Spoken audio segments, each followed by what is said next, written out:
Target acquired. Working on improving one-arm long cycle. If you watch the video on the left and you look at the elbow in the rack position, there is no connection with the hip. The arm is resting high on the chest to hold the bell. So one of the main things I focused on was finding hip connection. One, to be able to rest in the rack position to give me less stress in the back, but also to have a better drive in the jerk. I can drive from my hips to push the bell up versus having to kind of muscle it up with the upper body or to get underneath the bell. Also, if you watch the video on the left, the backswing, my thumb turns backwards. So with the hip connection, I focused on keeping the elbow close to the body and the thumb pointing forward. One thing to consider when trying to shorten up the backswing and keeping the elbow close was to not let the bell go far away from the body. So I wanted to hug the elbow into the hip joint. So I thought, let the bell fall. I didn't want to do work on the drop from the clean.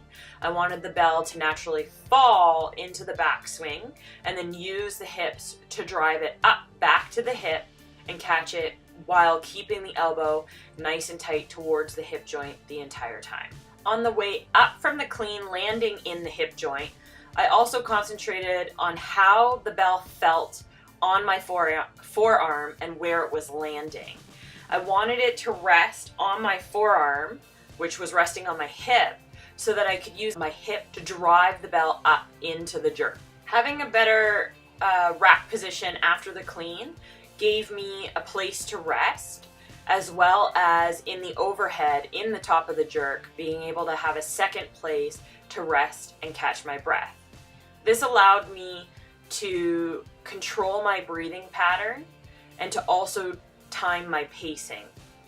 With the movement, I really focused on having a 2-breath pattern. So having an inhale on the backswing, an exhale up into the clean, an inhale, and then an exhale up into the jerk.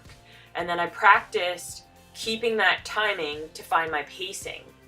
When I needed to, I would rest in the rack, take approximately 3 breaths, and then go again, trying to maintain that breath pattern to pace out my set. So things that still could be improved on. If you look at the June 2017, there is quite a lean in the clean position. The hip pops out and there's an uneven stagger in the knees. So ideally, hip flexibility and spine flexibility should be improved to find a square position through the hips, and then the elbow would sit on there and the knee should be able to fully lock out.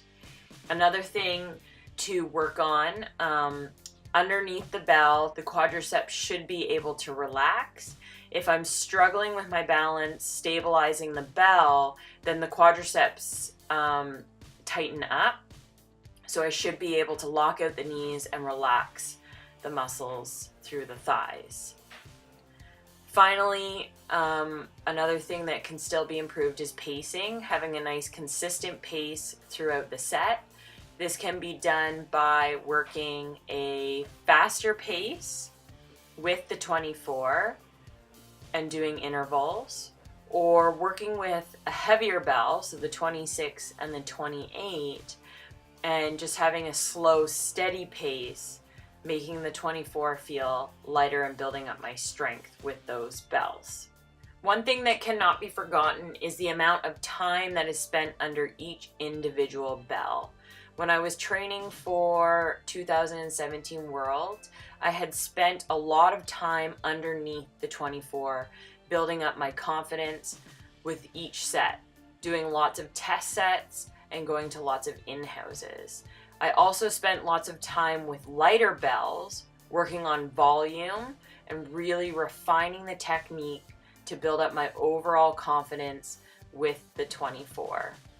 No matter whether you're working with the 8 kg, the 12 kg, or the 24 kg, Make sure that you spend time under each individual bell, making sure that you're hitting each technical point that you need to focus on, and build your confidence before you move on to the next bell.